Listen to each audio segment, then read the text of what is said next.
Salut tout le monde! J'espère que vous allez bien. Vous voyez venir, c'est pas les vacances. J'ai un maillot de bain parce que je suis en mode surchauffe. Il fait hyper chaud dehors. Le traitement que j'ai en ce moment, l'injection, c'est une ménopause artificielle. Donc j'ai absolument tous les effets d'une ménopause, c'est-à-dire bouffée de chaleur, sensation de fatigue, gonflement, etc. J'ai absolument tous les symptômes. Donc excusez-moi de mettre des fringues les plus légères possibles et qui me fassent sentir quand même un minimum bien. Je suis KO en ce moment. Je pense que ça se voit sur ma tête. Là je suis J-2 avant l'opération.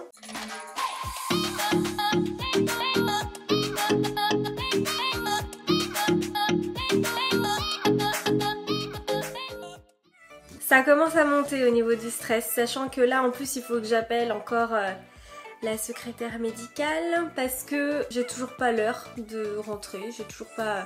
Alors je sais que l'opération est planifiée, je sais qu'il y a des horaires qui peuvent varier parce que les autres opérations avant, voilà. Mais qu'on me dise au moins si je rentre le matin ou si je rentre le soir, parce qu'on a 1 heure de route. Si c'est le matin tôt, peut-être qu'il faut partir le jeudi soir, j'en sais rien.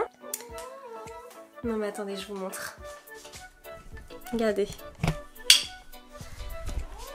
Regardez. Elle arrive avec son petit jouet là. Non, dis donc Gorja, t'as pas le droit. Non, allez. Je vous emmène aujourd'hui dans un nouveau vlog. Je sais pas si ça va être hyper intéressant parce que honnêtement j'ai quasiment rien à faire. Enfin j'ai des préparations pour l'opération mais ça je vais pas vous montrer parce que je vais vous le dire oralement, c'est un lavement avec des médicaments. Je vais pas vous montrer ça. Il est quelle heure? Ah oui, je me disais aussi. Donc il est 10h15, je suis réveillée depuis 8h. Fatiguée, j'ai hyper mal dormi. J'avais mal au dos, un truc de dingue. Donc la bouillotte, elle m'a même pas aidée parce que dès que j'avais mal au dos, je mettais la bouillotte dans le dos. Sauf que du coup après j'avais mal à l'ovaire parce que là je pense que l'injection, j'arrive au bout du mois d'efficacité. Ça fait 1 semaine que je commence à ressentir encore les endométriomes à gauche parce que ils sont pas résorbés, ils sont toujours là. Ils étaient juste mis en pause mais là j'ai l'impression que ça reprend l'activité. J'ai eu des douleurs de règles avec quelques saignements mais c'était pas des règles. Je me dis qu'il y a tout ça qui est en train de se remettre en place. J'ai extrêmement peur que ça refasse des lésions, que je reparte dans un cycle, j'en sais rien en fait. J'ai un peu peur que du coup ça reparte en inflammation et que pour l'opération ils me disent vous êtes trop inflammé, c'est pas possible. Donc en gros je serai satisfaite vraiment que quand je serai à l'hôpital et qu'on me dira vous passez à telle heure et voilà on vient vous chercher. Je préfère même pas m'y fier parce que la première opération qui était planifiée, qui avait été annulée à cause du Covid, ils m'ont annulé 3 jours avant. Donc j'avais déjà commencé le régime et tout ça, alors voilà c'était un petit peu... Là je me dis que bon je leur fais leur régime mais c'est pas encore gagné quoi. Bref allez, donc aujourd'hui je vais un peu regarder le planning de la journée parce que j'ai noté sur un planning semaine vraiment tout ce qu'il y avait à faire avant l'opération. Que ce soit la douche avec le produit spécifique, que ce soit la crème dépilatoire, que ce soit les lavements, que ce soit les litres d'eau à boire entre telle heure et telle heure. Enfin bref j'ai tout noté donc je vais regarder. Je sais qu'aujourd'hui ça commence à être un peu plus sérieux parce qu'avant j'avais vraiment que le régime. Donc là j'ai plein de trucs qui se rajoutent, je vais regarder ça aujourd'hui. Ça me fait penser à l'opération en elle-même, je vous ai pas expliqué ce que c'était. Donc en fait c'est une cœlioscopie. Ils vont faire des incisions dans le ventre, plusieurs, et passer une caméra. Et en fait à partir de ça ils vont pouvoir vraiment enlever toutes les adhérences, les lésions que j'ai à l'intérieur. Ils vont aussi enlever les endométriomes à gauche. J'espère qu'ils vont réussir à préserver mon ovaire parce que j'ai des gros endométriomes. En gros j'ai l'équivalent d'une dizaine de centimètres sur un ovaire parce que j'en ai 2 assez gros. Un de 6 et un de 4 à peu près. Et également j'ai plein d'endométriomes dans l'utérus, au niveau du rectum, au niveau de l'ovaire droit aussi, des plus petits. Mais j'en ai partout donc ça il faut qu'ils les enlèvent. Et d'après ce que j'ai compris aussi ils vont essayer de vérifier si les trompes ne sont pas attaquées par des lésions. Parce que si elles sont attaquées ça remettra fortement en compte ma stérilité. Parce que ça ils savent pas encore me dire. Mon taux d'hormones AMH a priori est très faible mais il est bon, sauf que du fait que j'ai l'endométriose et que je sois atteinte à ce niveau-là partout et au niveau des ovaires, si jamais les trompes ne sont pas attaquées, c'est bon pour moi. Si elles le sont, ça réduit considérablement mes chances d'avoir un enfant naturellement. Donc voilà, je suis vraiment dans l'attente depuis 1 an de savoir si mes putains de trompes elles sont attaquées ou pas. Je sais qu'il y a plein d'autres solutions mais pour l'instant je suis pas prête à les entendre. Donc voilà, faut me laisser faire mon deuil moi-même. J'attends en fait que la sentence tombe ou pas. Si elle tombe et que je suis stérile, je mettrai du temps à l'encaisser et à l'accepter, mais je l'accepterai. Que là je peux pas me faire une idée parce que je ne sais pas. Je sais pas si je dois espérer parce que j'ai pas envie d'être déçue. Voilà, bref. Et ensuite ils vont aussi m'enlever une partie du vagin qui est trop abîmée, que là c'est trop attaqué, ils peuvent rien faire, donc il faut enlever. J'en sais pas plus. Je sais pas au niveau de la guérison si ça va être facile, je sais pas si je vais être gênée pour marcher après ou pour les douleurs sexuelles ou je ne sais pas. Si je vais avoir de la dyspareunie, je ne suis au courant de rien. J'ai beau leur demander, j'ai beau les harceler, ça se passe très mal entre moi et le contact via le secrétariat. On est mercredi, je suis opérée vendredi, je ne sais pas à quelle heure il faut que j'aille à l'hôpital. Je vais les appeler aujourd'hui de toute façon si j'ai pas de nouvelles. Merci Kanja, c'est gentil de pousser le pied.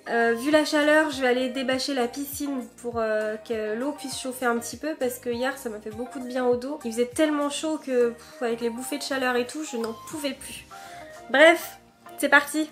Là du coup en fait j'avais mon planning de l'opération qui était prévu en mars. J'avais vraiment détaillé tout ce que je devais faire jour par jour par rapport à la préparation de l'opération.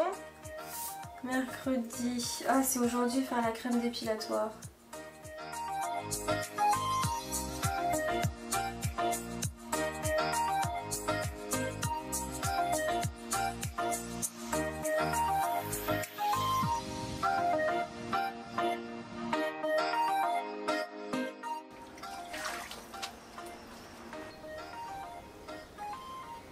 Pour la fête des pères, j'ai pas pu voir mon père. Il passe aujourd'hui manger avec moi, enfin il amène sa petite gamelle puisque moi je peux pas, je vais pas lui imposer ce que je mange en ce moment. Et puis il voulait pas que je me fatigue à cuisiner. Ce qui fait que j'ai pas pu lui offrir son cadeau de fête des pères. Alors c'est tout simple, c'est un petit décapsuleur en forme de homard pour le petit clin d'œil à la pêche qu'il nous fait de temps en temps. Et de temps en temps il nous ramène des crabes, rarement du homard, mais c'est arrivé, donc voilà pour le petit clin d'œil. Je lui fais ce petit cadeau là de fête des pères. On se moque pas de mes emballages, je déteste faire des papiers cadeaux. C'est le genre de truc que je déteste faire. Mais bon, lui il s'en fiche déjà, il veut pas de cadeau. Mais je me vois pas ne rien lui offrir, surtout que c'est une des personnes qui est le plus là pour moi. Vous me direz, c'est normal, c'est ton père, mais c'est pas forcément évident chez tout le monde. Donc moi j'ai vraiment beaucoup de chance de l'avoir, d'avoir mes parents qui me soutiennent. Et voilà, le petit cadeau est prêt. Il va être content, je sais, c'est l'intention qui compte. Il est 10h30, il va peut-être être temps que je prenne mon petit déjeuner. Je vais me poser devant un épisode de ma série parce que j'ai fait le tour des vidéos YouTube, j'ai plus rien à regarder. Aujourd'hui j'ai pas pris de thé, j'avais pas trop envie d'en prendre. Juste les biscottes, ça me suffit et puis je boirai de l'eau tout au fur et à mesure de la journée. Mon père va pas tarder à passer me voir, donc il est presque midi. Non, il est 11h30. Je suis en train de préparer à manger, là je fais du riz à la vapeur avec du poisson. Je vais me poser à l'ordi pour avancer sur un autre montage, donc pas ce vlog là mais un autre qui aurait dû sortir, je pense que vous l'aurez vu avant aussi. Et puis dans l'après-midi, je pense que je vais commencer à préparer ma valise. Il faudrait que j'aille à la pharmacie aussi. Fin de journée, du coup, je vais faire la crème dépilatoire pour la préparation à l'opération. C'est aujourd'hui que je dois la faire.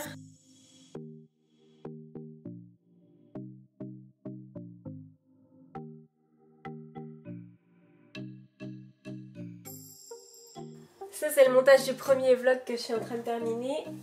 Et j'entends que dans la cuisine, ça a terminé. Je vais finir de cuire tout ce qu'il faut. Voilà. On se retrouve un petit peu plus tard. Il est 14h, donc j'ai pris le premier médicament.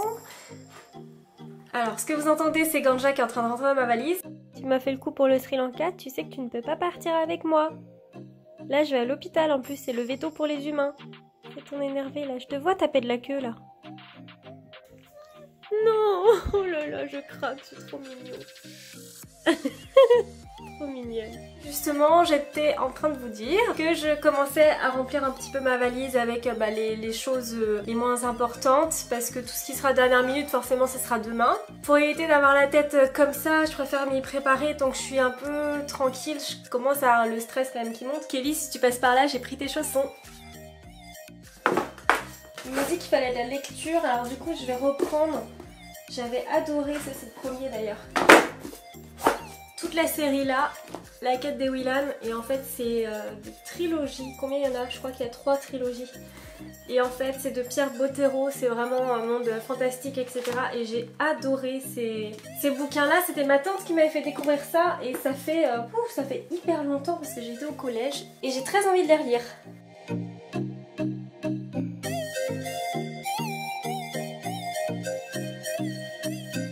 Bon, pour l'instant je trouve que c'est pas trop mal parce que les autres trucs ça va être vraiment tout ce qui est papier, les traitements à mettre dans les boîtes d'origine avec les ordonnances. Je vais avoir carte de mutuelle, carte de groupe sanguin, etc.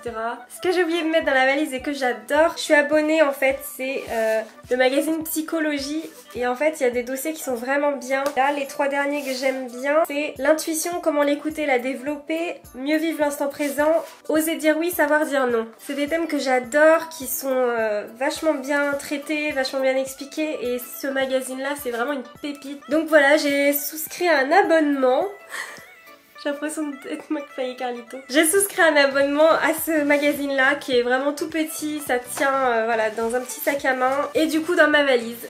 Là ce que je vais faire c'est que je vais continuer mes petites affaires, j'ai encore un médicament à prendre à 20h, j'aurai entre 16 et 20h, il faut que je boive 1,5 litre d'eau, et juste avant le coucher il faut encore que je boive au moins 1 litre d'eau. Quoi vous dire d'autre? Je crève de chaud aujourd'hui, mais vraiment je suis en bouffée de chaleur permanente. Mon père est passé, je vous ai dit, et j'ai offert son petit cadeau de fête des pères, il a adoré. Bon, c'était pas grand chose, mais on peut pas se permettre de faire des gros cadeaux. Puis bon, je sais que lui, il a besoin de rien, c'est l'attention qui lui fait plaisir. Je vous raconte ma vie, mais j'ai rien d'autre à faire. Et je vais devoir m'arrêter là, parce que ça va pas être intéressant pour vous. Et donc je pense qu'on va se revoir après l'opération, même si cette vidéo sera sûrement sortie après l'opération. Je reviens très vite avec des nouvelles. Bienvenue à tous les nouveaux aussi qui sont sur la chaîne YouTube. Je vous invite à vous abonner si vous l'avez pas encore fait, et à activer la cloche pour avoir toutes les notifications. Comme ça vous saurez, vous suivrez la série en même temps, de savoir tout ce qui va se passer dans cette série endométriose, regroupée dans la playlist d'ailleurs. En attendant, prenez soin de vous, portez-vous bien, bisous, ciao.